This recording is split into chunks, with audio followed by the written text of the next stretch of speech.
Halo adik-adik, perkenalkan aku Rika, penyuluh narkoba dari BNN Kota Denpasar. Kali ini aku akan mengajak adik-adik untuk membahas bahaya penyalahgunaan narkoba. Tapi sebelumnya kita harus tahu dulu narkoba itu apa sih?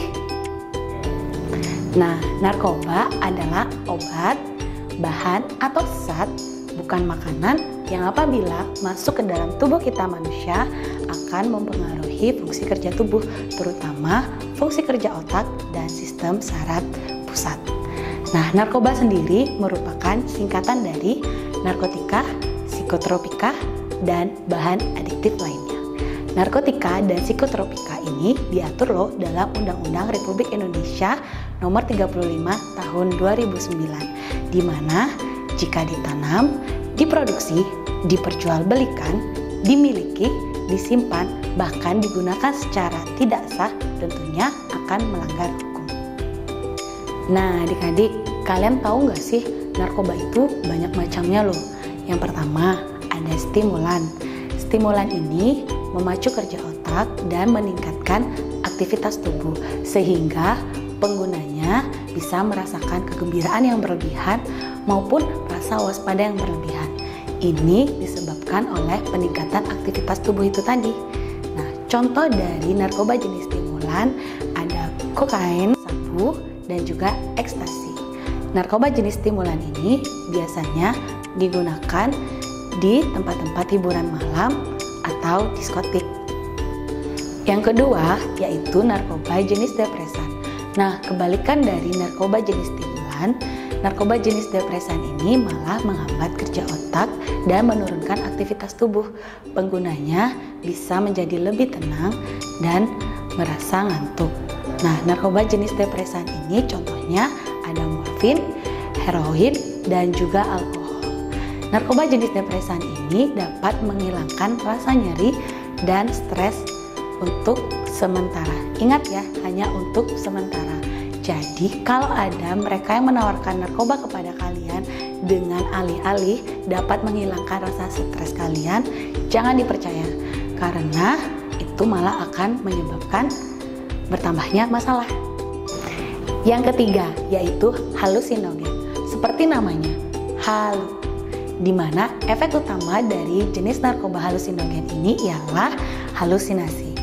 Nah, jenis narkoba halusinogen ini dapat menyebabkan berubahnya daya persepsi pengguna tentang lingkungan maupun tentang pikiran mereka sendiri. Nah, penggunanya dapat merasakan teror ataupun mengacaukan kerja indera mereka. Nah, selain itu dapat juga menyebabkan paranoid atau rasa takut yang berlebihan. Dan parahnya lagi, narkoba jenis halusinogen ini dapat meningkatkan risiko dari gangguan mental loh. Nah, contoh dari jenis narkoba halusinogen ini yang pertama ada ganja dan inhalan. Nah, dalam Undang-Undang Nomor 35 Tahun 2009 di pasal 127, narkotika itu dibagi ke dalam 3 golongan. Yang pertama ada narkotika golongan 1. Narkotika golongan 1 ini sama sekali tidak boleh digunakan dalam pengobatan. Narkotika golongan 1 ini biasa digunakan untuk penelitian, itu pun setelah mendapatkan izin dari Kementerian Kesehatan.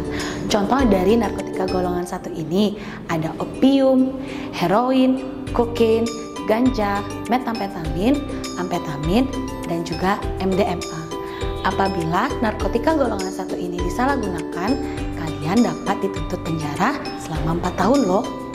Selanjutnya, narkotika golongan 2. Narkotika golongan 2 ini berpotensi tinggi menyebabkan ketergantungan dan digunakan dalam pengobatan tapi sebagai pilihan terakhir. Contoh dari narkotika golongan 2 ini ialah morfin dan metadon. Nah, apabila narkotika golongan 2 ini disalahgunakan, kalian dapat dituntut 2 tahun penjara. Selanjutnya yaitu narkotika golongan 3, di mana narkotika golongan 3 ini juga berpotensi tinggi menyebabkan kecanduan. Sama seperti narkotika golongan 2, ia dapat menjadi pilihan pengobatan tapi menjadi pilihan terakhir.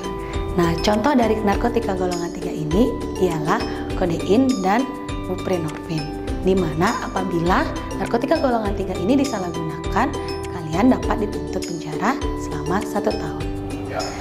Adik-adik, penyalahgunaan narkoba sekarang sudah mengalami banyak perubahan loh, dari penggunaan jenis alami seperti kokain dan ganja ke penggunaan jenis sintetis seperti ekstasi dan sabu. Selain itu, narkoba jenis baru yang merupakan turunan dari zat atau senyawa baik jenis alami maupun jenis sintetis juga banyak beredar di masyarakat dan tentunya tetap dapat merugikan tubuh penggunanya itu sendiri. Nah, narkoba jenis baru yang banyak beredar di kalangan remaja, contohnya ialah seperti tembakau gorila. Nah, adik-adik, tadi kan kita sudah membahas tentang narkoba dan macam-macam narkoba itu sendiri. Lalu, apa sih dampak yang ditimbulkan dari penyalahgunaan narkoba tersebut? Yang pertama, ada dampak fisik. Dampak fisik ini tentunya dirasakan oleh penyalahguna narkoba itu sendiri. Dampak fisik ini dapat berupa kerusakan sistem saraf dan kerusakan otak. Dan lebih parahnya lagi, dapat menyebabkan kematian. Yang kedua, ada dampak psikis. Nah, dampak psikis yang dirasakan dari penyalahguna ini ada rasa gelisah, sulit berkonsentrasi, lalu perasaan yang tidak aman atau paranoid. Nah, selanjutnya juga ada dampak ekonomi loh. Kalian kan sudah kecanduan. Kalau kalian kecanduan, tentunya kalian akan membeli narkoba itu terus-menerus. Nah, hal ini dapat menyebabkan uang kalian habis tanpa memberikan manfaat kepada diri kalian sendiri. Tentunya hal ini juga dapat menyebabkan atau memicu kalian untuk melakukan tindak kejahatan demi memenuhi kebutuhan uang itu tadi. Kalian bisa mencuri ataupun bisa memeras kepada orang lain. Yang terakhir, ada dampak sosial. Apabila kalian menyalahgunakan narkoba, tentunya akan membuat orang tua kalian merasa malu. Hal ini juga akan berdampak kepada lingkungan tempat tinggal kalian atau lingkungan pergaulan kalian. Tentunya kalian bisa dikucilkan dari lingkungan tersebut. Nah, hal ini juga akan mempengaruhi tentunya terhadap pendidikan dan masa depan kalian semua. Lalu, bagaimana agar kita terhindar dari bahaya penyalahgunaan narkoba? Nah, yang pertama, ingat bahwa penyalahgunaan narkoba tidak menyelesaikan masalah kamu. Yang ada, penyalahgunaan narkoba dapat menambah masalah ke dalam kehidupan kamu. Ingatlah masalah-masalah apa yang dapat ditimbulkan dari penyalahgunaan narkoba, seperti masalah hukum, masalah kesehatan, bahkan dapat menyebabkan kematian. Yang kedua, tingkatkanlah potensi diri kamu. Cari tahu talenta apa yang kamu miliki. Tekunilah hobi-hobi yang membawa dampak positif ke dalam hidup kamu, sehingga kamu bisa terhindar dari penyalahgunaan narkoba. Yang ketiga, yaitu memilih pergaulan. Pilihlah pergaulan yang memberi dampak positif bagi diri kalian dan bagi masa depan kalian. Jauhi atau hindari pergaulan-pergaulan yang sudah jelas di dalamnya terdapat penyalahgunaan narkoba maupun minuman keras seperti alkohol. Nah, yang keempat yaitu berani mengatakan tidak. Terlihat simpel tapi terkadang sulit dilakukan. Nah, kita harus tegas kepada mereka yang memaksa kita untuk ikut menggunakan atau menyalahgunakan narkoba. Jelaskan kepada mereka alasan kita untuk tidak ikut-ikut menyalahgunakan narkoba. Tinggalkan mereka yang mungkin saja dapat berdampak negatif kepada kehidupan kalian. Nah, sekarang adik-adik sudah tahu kan apa saja dampak dan bahaya dari penyalahgunaan narkoba. Maco atau keren itu tidak diukur dari kegiatan negatif yang malah dapat menyebabkan bahaya bagi diri kalian sendiri. Selanjutnya, kalian yang akan memilih dan memutuskan untuk masa depan kalian. Apakah kalian akan mengikuti arus pergaulan yang beresiko dan berdampak buruk pada masa depan kalian, atau kalian malah akan menjauhinya? Nah, adik-adik, itu tadi info yang dapat kakak bagi tentang bahaya penyalahgunaan narkoba. Jangan lupa like, komen, dan subscribe YouTube BNN Kota Denpasar. Dan juga jangan lupa follow IG kita @info_bnn Kota Denpasar. Sampai jumpa di video berikutnya. Bye!